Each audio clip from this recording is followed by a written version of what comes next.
So good morning mga kamatmot. So for today's episode, so meron tayong i-store review rito, yung SRT 600. So actually kararating lang nito, ilalagay lang sa pwesto ni Sir Mark. Ayan o. Kaway kay Sir Mark. Ayan. So ito yung newest anong kategory ito, Sir Mark? Sports touring, no? Tama ba? Adventure bike. Ayan. So i-walk around ko, then ilagay ko yung ibang specs, pasadaan natin yung mga nanditong mga parts installed. Especially nakita ko naka Brembo brake sa harap. Yan. Okay, so this is the QJ SRT 600X.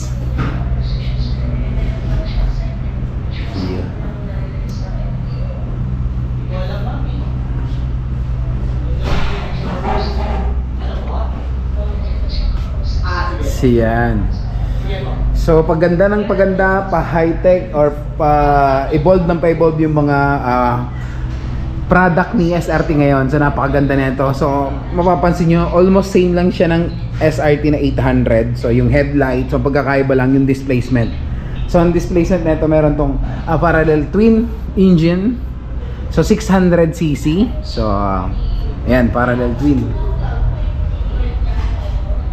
Then meron tong 82 horsepower, around 11,000 RPM.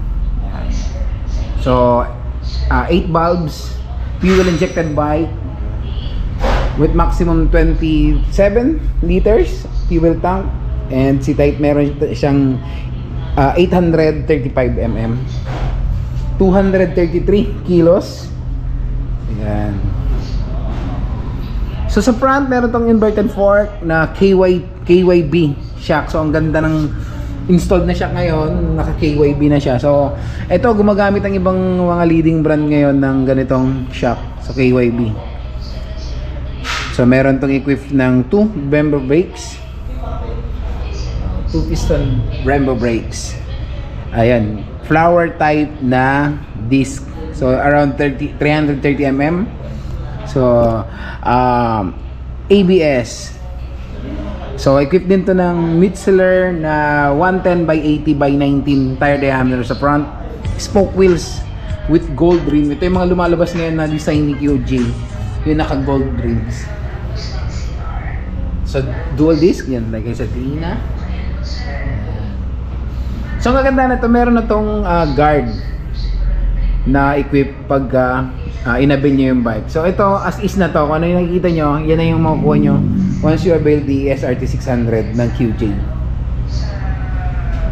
And also meron to, yung update nila ngayon, meron ng ganito, yung may guard na siya, may plastic guard sa engine. Kasi yung iba, aftermarket, doon ka lang makakabili ng mga ganito. Pero ngayon, meron na silang nilalabas na ganito na engine extra engine protector. Yan.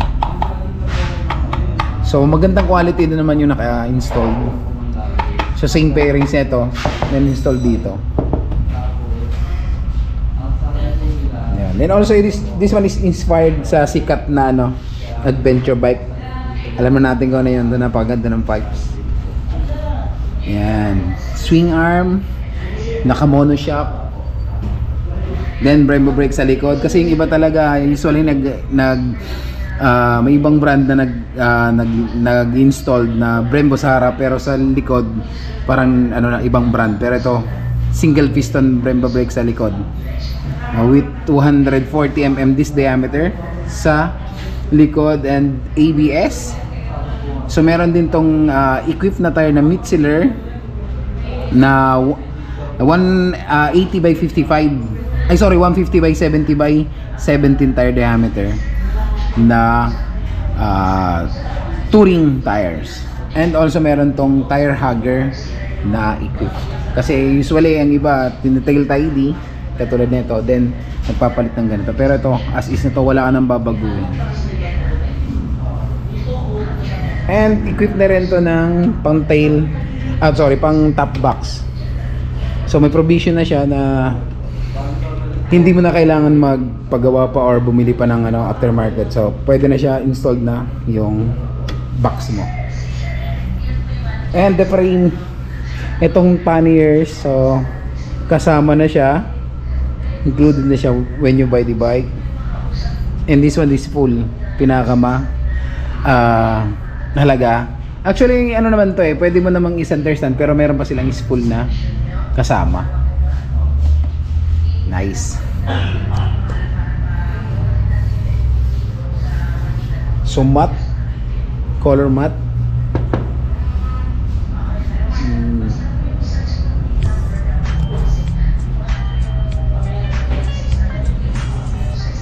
So ito lang yung nakita kong hindi So ito nakapix yung visor. Yan.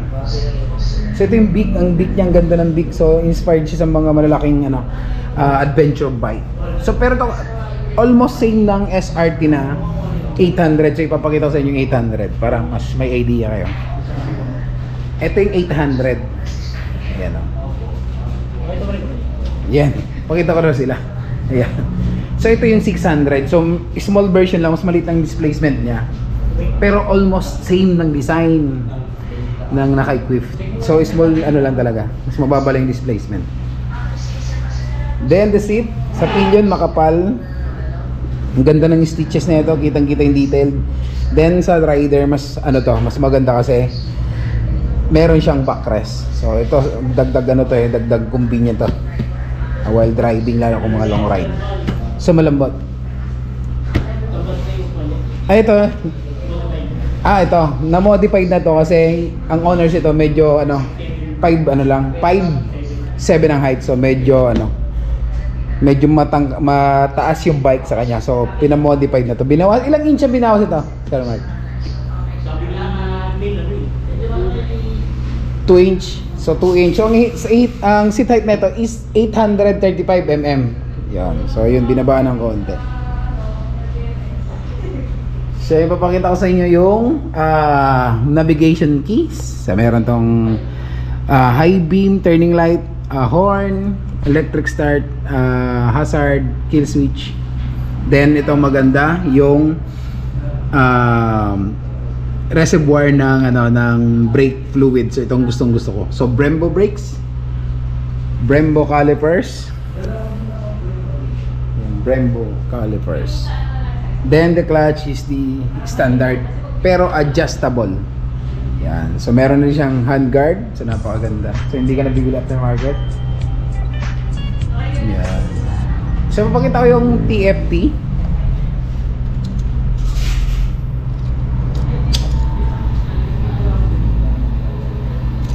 Yan. So meron tong 5-inch colored multi-display TFT. So nandito makikita mo na lahat ang mga nasa loob nito. So ito na pwede mo rin ito i-set ng automatic or manual yung dim niya, or pwede siya sa night or pwede siya sa day riding. Yan. Yan. Okay.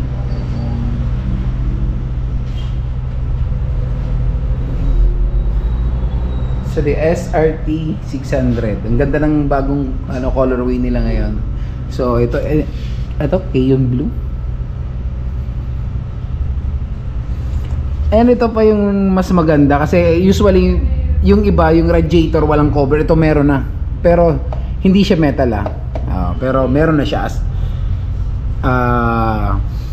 stock na meron na siyang guard.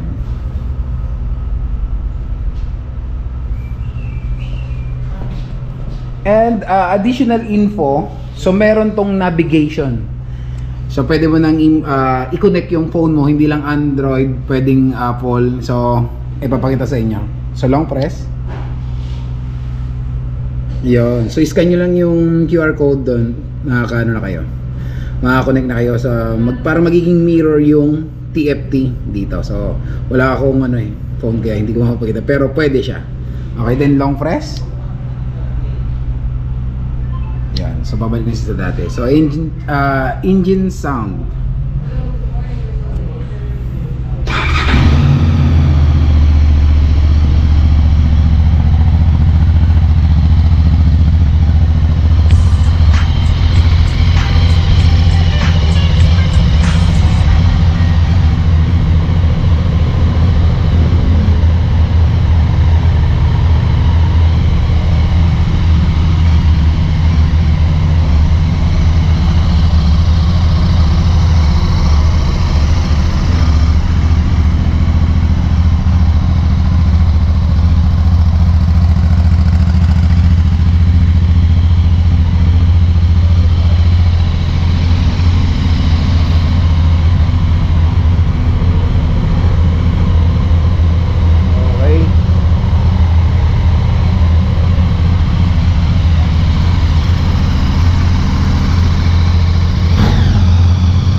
Okay, so ito yung question rito. So, how much is the new QJ SRT 600?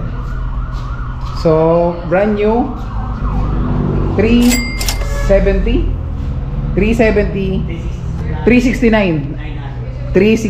900.